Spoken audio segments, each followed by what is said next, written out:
અમદાવાદની વિવાદાસ્પદ 70 સ્કૂલના મામલે જિલ્લા શિક્ષણ અધિકારીએ મોટું નિવેદન આપ્યું। તેમણે જણાવ્યું કે આજથી અમે 70 સ્કૂલનો તમામ વહીવટ સત્તાવાર રીતે સંભાળી લીધો છે। ડીઓએ સ્પષ્ટતા કરી કે વિદ્યાર્થીઓનું ભવિષ્ય ન બગડે અને તેમનું હિત સર્વોપરી રહે તે માટે આ કડક નિર્ણય કરવામાં આવ્યો। તેમણે વધુમાં ઉમેર્યું કે સરકાર હંમેશા વિદ્યાર્થીઓના હિત માટે જ કામ કરશે।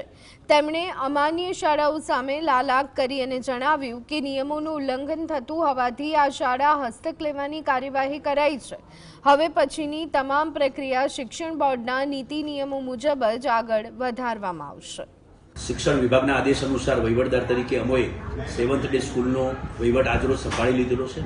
તમામ રીતે વહીવટી કામગીરી જે છે એ આજથી સંભાળવામાં આવેલી છે। શૈક્ષણિક કામગીરીમાં કોઈપણ પ્રકારે વિદ્યાર્થીઓનું હિત ન જોખમાય તે પ્રકારની તમામ સૂચનાઓ સ્ટાફને પણ આપેલી છે, કારણ કે શિક્ષણનું કામ જે છે વિદ્યાર્થીઓના હિતમાં સતત ચાલવું જોઈએ। વહીવટી બેદરકારીને ધ્યાને લઈ જ સરકારે ખાસ કરીને જે અનિયમિતતાઓ હતી આરટીઈ અંતર્ગત કમિટી પણ બનાવવામાં આવી। સતત ને સતત એમની પાસે જે ડોક્યુમેન્ટ્સ માંગવામાં આવ્યા તેમને આપ્યા નહીં, જેથી માન્યતાના કોઈપણ પ્રકારના સ્પષ્ટ આધારો મળતા નથી, જેથી અમાન્ય શાળા કોઈપણ પ્રકારે ચલાવી ન શકાય।